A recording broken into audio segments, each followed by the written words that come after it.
أعوذ بالله من الشيطان الرجيم بسم الله الرحمن الرحيم سورة البقرة رکوع نمبر 9 آیت نمبر 72 وَإِذْ قَتَلْتُمْ نَفْسًا فَادَّارَأْتُمْ فِيهَا وَاللَّهُ مُخْرِجٌ مَا كُنْتُمْ تَكْتُمُونَ. په دې آیات مبارکه کې الله رب العزت بیا د هغه مقتول ذکر کوي چې بني اسرائیلو کې یو سړی قتل شو خو د قاتل پاتې نه لګېدله. دوی دا قتل په تیارې کې کړو ایدی دی واجه نه کړو چې خلکو ته پاته ونه لګي چې دا قتل چا کړه ده چې دا چا دا قتل کړو هغه ویلو چې شپې به وکړو بیا یې چا ته پاته نه لګي او که ورځې کوو به خلک مو وګوري نه الله ورته فرمایي چې که تاسې په تیارو کې هر څنګه کار کوئ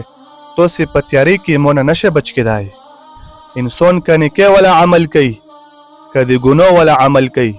په تیارې کې کوي په تورې شپې کې کوي الله یې څه مو نه نشي پټېدای.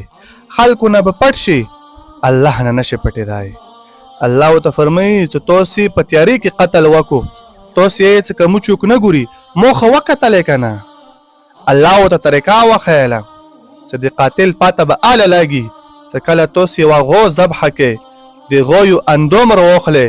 او دې مړي سره یې کېږدوې دا مړه به رچک شي تاسې ته به خپل ول وایي چې دې سړي قتل کړی. نه الله داسې کې ورته فرمایي چې که تاسې هر څنګه عمل کوئ ګناه والا عمل کوئ که د نیکۍ والا عمل کوئ تنهایی کې کوئ او که خلکو کې کوئ په مجلسونو کې کوئ هر ځای کې څه نیک کور کوئ که بد کور کوئ الله یې څه مو ته پاته لګي. زه تاسې پټو کارونو نه ښه خبر یم. الله به تدبیر ورته وښیلو موسی علیه السلام ته چې که د بني اسرائیل غواړي چې موږ د مړي قاتل معلوم شي نه دا طریقه د اختیار کې چې غوا الوله کې به د غویو اندوم مړي سره کېږدئ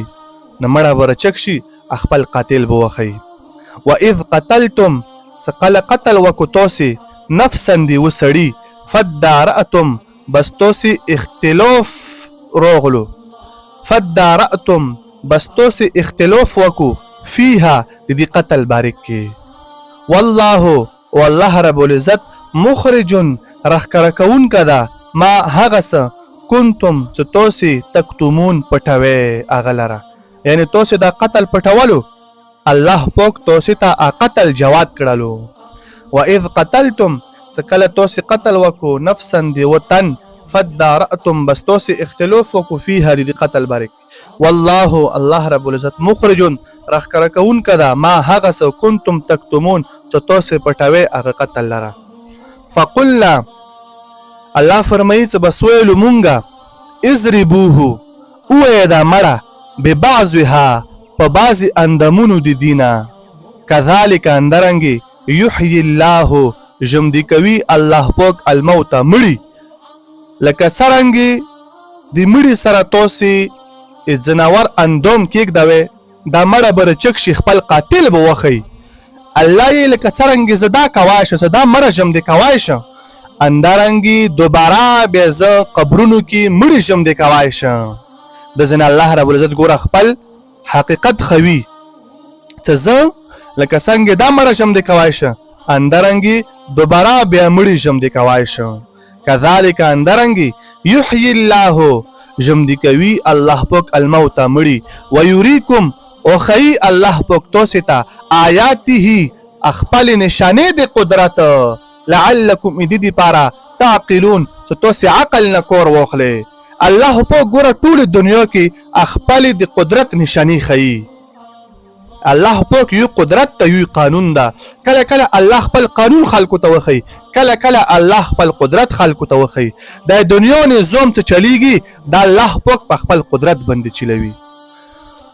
ثم قست قلوبکم په دې آیت مبارکه کې الله رب العزت اوس خبره کوي چې دا یهود دا بني اسرائیل دغو زړونه دا کورونه ساختي کله چې دغو زړونه د کوڼو په شونتې دي دغو باندې دا تورات دا کتاب دا اثر نه کوي او کله الله او اشد قسوه دغو زړونه کوڼو نه ډېر سخت دي بیا الله فرمایي چې داسې کوڼې دي چې موی ډور دی واجنه هغه نه اوبه ربهیږي او داسې کوڼې دي چې موی ډور دی واجنه هغه کوڼې په منځ پرې کېږي او بعضې داسې کوڼې دي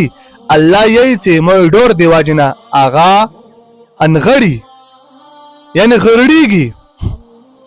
پرېوځي د مو ډور دی واجنه خو دا بني اسرائیل دا انسان دوره سخت دله ده دوره زړې سخته چې دې باندې قرآن اثر نه کوي بني اسرائیل باندې تورات اثر نه کوي خپل کتاب اثر په نه کوي زړونه یې په سختوالي کې د کوڼې غنتې دي ثم قست بیا کلک شو قلوبکم زړونه د دوی من بعد ذلك ورسته د واقعي د ګناه نه کله دا ګناه وشوله چې دا قتل وشو دی واقعي نه بعد د بني اسرائیل لوره زړونه سخت شو فهي بزړونه د دوی کل حجارته په شونتې کوڼې او اشد او ډېر سخت وو قسوتن په کلکوالي کې دغو زړونه په کلکوالي کې کوڼې نه سخت وو وان او یقینا من الحجارة بعض د کوڼو نه لما خامخا هغه دي یتفجر څروانې وي منه د دې کوڼې نه الانهار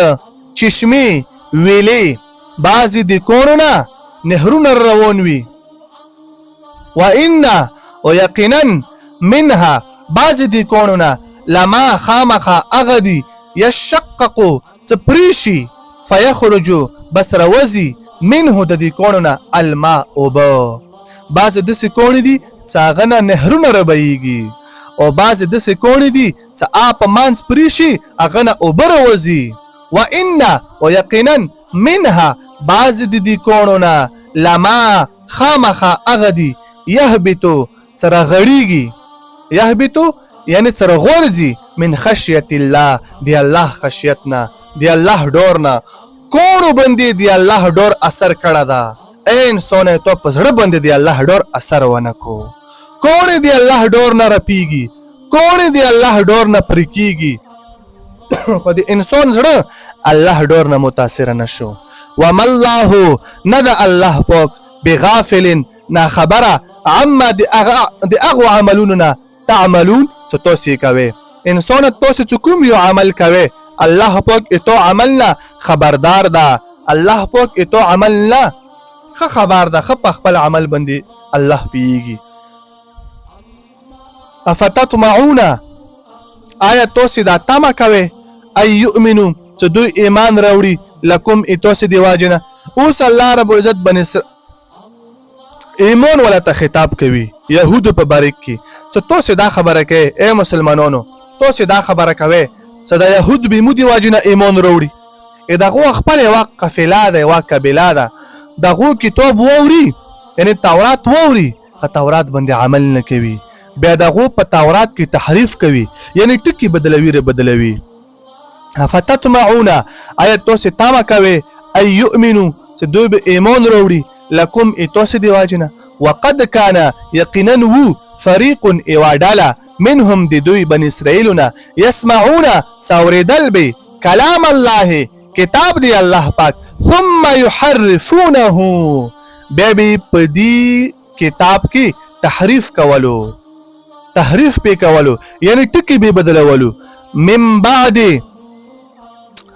ورسته دي خبرنا ما عقلوه چپویشو وهم يعلمون ودوی خپیدلو په دې خبره چې دا تحریف ګناه ده وهم يعلمون سمانا په دې خبره خپیدلو چې دا تحریف کول په کتاب کې دا ګناه ده اوس د بنی اسرائیل یو بل خباثت ذکر کوي چې بنی اسرائیل به کله مسلمانانو سره ملو شولو دا يهود نصارا به کله مسلمانانو سره ملو شولو نو مسلمانانو تبیلو چې متوسس سره یو چې کله به بیل شولو به خپلو ملګرو تیلو څنا متوسس سره یو واذا لقوا الذين کله سمخ مخشو هغه خلق سره امنو چې ایمان وروړو قالوا ندوی بیلو آمنا مخ مسلمانون یو واذا خلا کله بسبیل شولو بعضهم بعض دي دون الى بعض لرا وقالو دوی ویلو اتحدثونهم آیا تاسو خبر ورکې مؤمنانو ته بما په هغه څه فتح الله چې کلاو کړي د الله پاک علیکم په دوی باندې لیحاجوکم دې دپاره چې دوی دلیل ونسی به په دې باندې عند ربکم په نزد رب دې تاسو افلا تعقلون آیا تاسو عقل نه کار نه خله دوی بني اسرائیل خو دا خو د خو عادت ته چې خپلو کسانو سره ملو شي یی چې مو کافرون یو چې کله مسلمانانو سره ملو شي به چې مو مسلمانان یو په یو غشي باندې دوه ښکاره کوي هم ځان ته مسلمانانو نه یی او هم ځان ته منافقین او مشرکین نه یی اوس د ځکه الله بل خبره وته کوي چې تاسو نه پیږئ الله یې چې زه پیږه کنه زه تاسو پټ عملونو نه خبر یم زه تاسو جوات عملونو نه خبر یم اولا يعلمون آیا تاسو نه پوهیږئ ان الله بشک الله پاک يعلم پیږي ما په هغه څه باندې یسرون څه تاسو پټوي و ما په هغه څه باندې يعلنون څه تاسو ظاهروي که تاسو یو عمل ظاهروي دین الله خبر ده که تاسو یو عمل پټوي دین الله خبر ده